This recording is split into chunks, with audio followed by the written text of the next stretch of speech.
It's another tour in my hometown, at the nation's 5th oldest zoo. The only place that invites their first daily visitors with a red carpet and a pig to come along with it. As per request, we're off to one of the country's smaller but finer birdhouses. Join me in this celebration of flight, in the wings of the world at the Cincinnati Zoo. Wings of the World was actually the zoo's first reptile house that was built in 1937.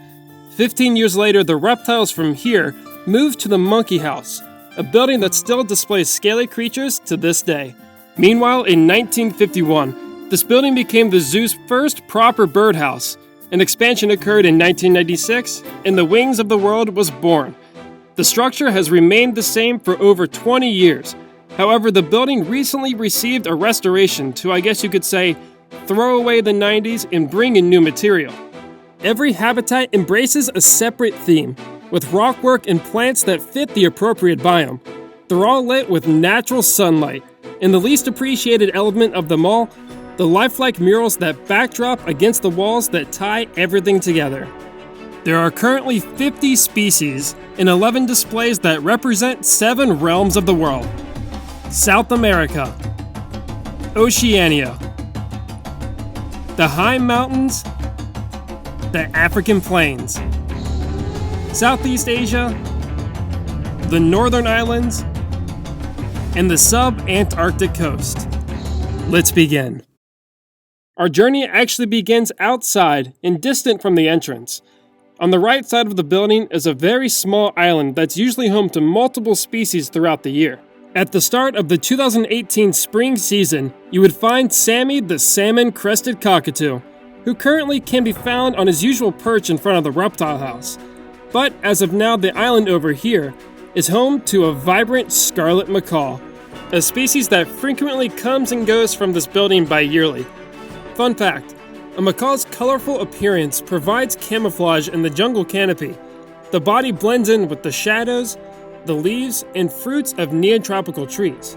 Moving on. Oh, and by the way, there are no hyacinth macaws in here as the thumbnail implies, but they did used to be exhibited back there. Next, right past the door is a small cage that also has a problem finding a permanent resident. Early this year, you'd find Henry the Major Mitchell's cockatoo, another former reptile house member. But sadly, as of this moment, this exhibit is empty. And now we can go indoors. The first change I'd like to mention, there was a welcoming educational display that talked about the relation between modern birds and dinosaurs. In the renovation, it was replaced with the simple but beautiful Charlie Harper-style painting of birds in flight. And through these sliding doors is the building's first display. This is South America. An immersive, multi-leveled walk-through atrium, filled with live tropical plants, waterfalls, and humid air that turns this into a rainforest. During the renovation, the canopy was removed, and the glass ceiling was replaced, allowing more sunlight to come in and give this a more open feel. South America, of all the continents, is home to the greatest number of bird species, and just like the tropical Americas, this is the most diverse exhibit in the entire zoo, with 16 species. The viewing area acts as an observation deck looking out into the tropics, with free-flying animals bound to soar over your head. You'll find creatures like the boat-billed heron, yellow-rumped caciques, and cattle egrets in the trees. Look below and you'll find lapwings, a ruddy shelduck for some reason, and here is one of my favorites, the sunbittern. A species in here that has the least amount of fear of humans and will allow you to get within inches from where they stand. This bird may have dull colors and patterns on the outside, but if you ever see this animal, hope that they spread their wings to display one of the most striking wingspan you'll find on any bird. And of course, it is impossible to miss the vibrant and seemingly glowing scarlet ibises. But to the left of the platform is a separate tank containing something very unusual, the Mot-mot turtle, a fan favorite among children, and the first of 2 non-bird species you'll find in Wings of the World. Their shell resembles a piece of bark, and its head is meant to look like a fallen leaf. They spend their entire lives in water, and their tank, of course, is reserved for them, but don't be surprised if you see them share it with others. And that was the South America exhibit. The perfect introduction. You're taken back into the hallway, and you'll find new interpretive graphics that educates visitors that birds prefer certain biomes in many parts of the world, including those in Cincinnati. 3 statues were installed, and when you touch them,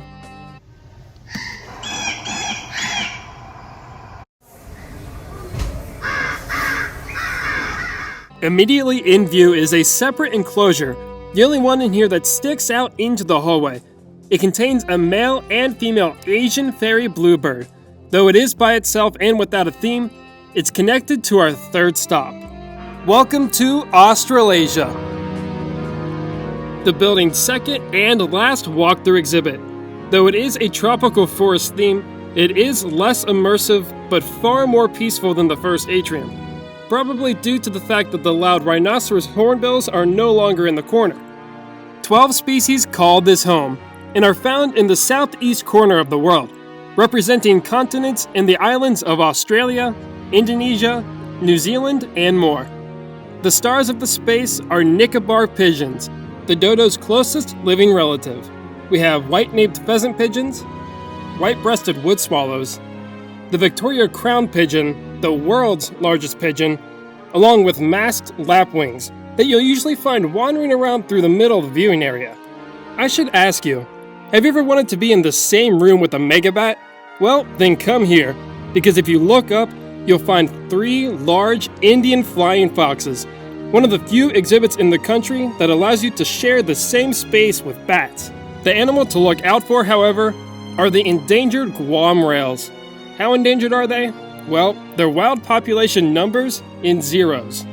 This flightless bird was nearly wiped out by an invasive species, and by 1987, only 21 remained, and those few were brought into human care. Now, 154 Guam rails exist within AZA facilities. The Cincinnati Zoo and others are working to bring the wild population back, and in August of 2018, 2 chicks came into the world, the first hatchlings at the zoo in 10 years, and since then, the animals have been much more visible and active lately. Alright, moving on to the last animals in the hall. Our 4th habitat is labeled Mexico. The harsh rock formations and the single pine suggest that this is a carnivorous theme. Before the renovation, this was named the Montane, which refers to a mountainous environment. It used to be open-fronted and essentially barrierless, with nothing between you and the birds, but mesh was added later on. It displays one animal, the thick-billed parrot, an endangered species that can be found in Central America, but is known for being the only living parrot to once range in the United States. They're dependent on pine and oak forests for food and nesting. Its range has been reduced to only a few areas in Mexico, where their numbers continue to suffer from habitat loss and the pet trade. Next, what was once simply referred to as the grasslands is now the African savanna, a small enclosure that represents a subtropical grassy plain. In here you'll find 7 species, like canaries, bishops, and the crested kua, who wins the award for the most times I've ever seen an animal escape, which is probably why they replaced the harp wire with mesh. The star, however, is the very territorial buff-crested bustard that will literally sprint up to anyone that comes along his home. They're mostly a ground-dwelling bird. They can fly, but usually only use their skills to get into the air during courtship. The male will fly straight up to the sky, lifelessly fall, and catch itself before hitting the floor. Following is the last enclosure in the hall, the one that has been reconstructed the most out of all the habitats in the building, Southeast Asia. It was once themed as the North American wetlands with cormorants, herons, and turtles, and it had an open front. But during construction, it became an enclosed aviary. An additional tree was added and was renamed South America.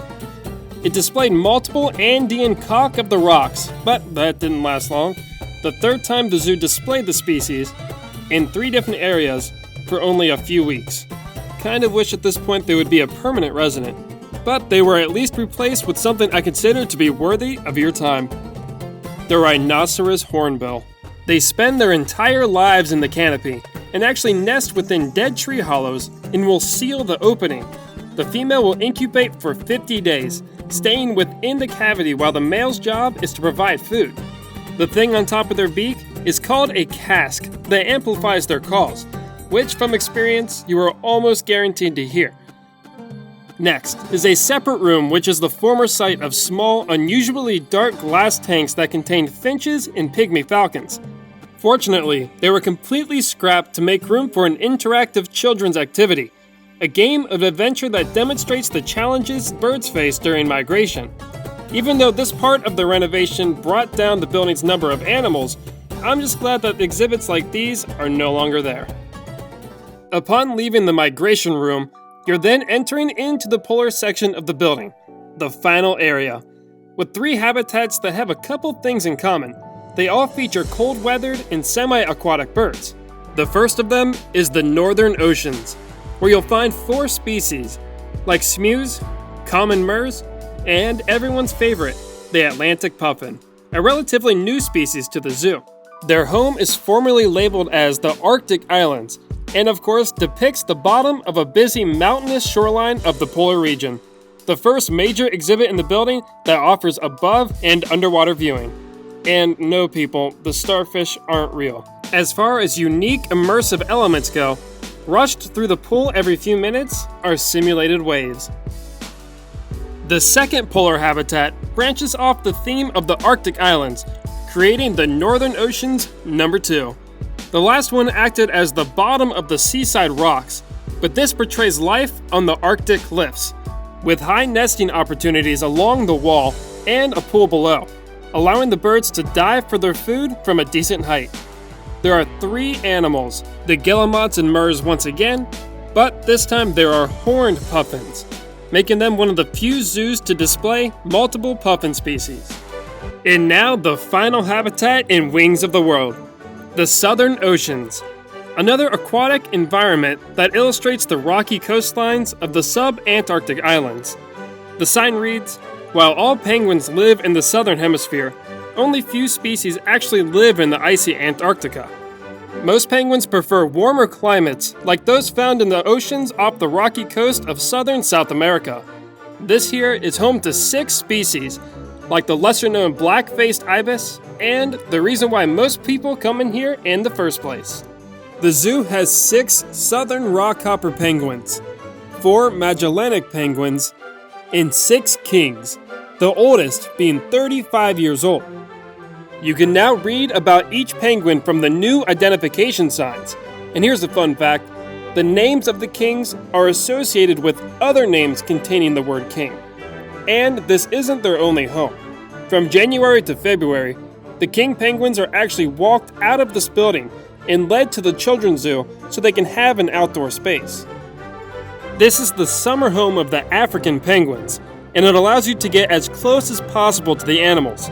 And from the words of the keepers, they are very needy and love attention. Well guys, that was the Wings of the World at the Cincinnati Zoo. But we aren't done. Did I fail to mention that this was a double feature? Of course, I couldn't forget about the zoo's second area dedicated to birds. It actually predates Wings of the World. Immediately to the right of the building is the walk-through free flight aviary, an unusual structure that opened in May of 1962, and its purpose has been the same ever since, mixing birds from all over the world. Though in 2006 it was temporarily known as Lorikeet Landing, and later became home to the New Zealand native Kia parrot. Today, during the weekends of the summer months, you can walk in this flight cage and get close with 8 species from 5 continents. You'll find turacos, more tropical pigeons, magpie geese, the red-legged Sariyama, my personal favorite, and even seagulls mixed in with the bunch. And that now concludes this celebration of flight. Thank you for joining me on this tour, and stay tuned for the next episode that will cover a zoo we've yet to track.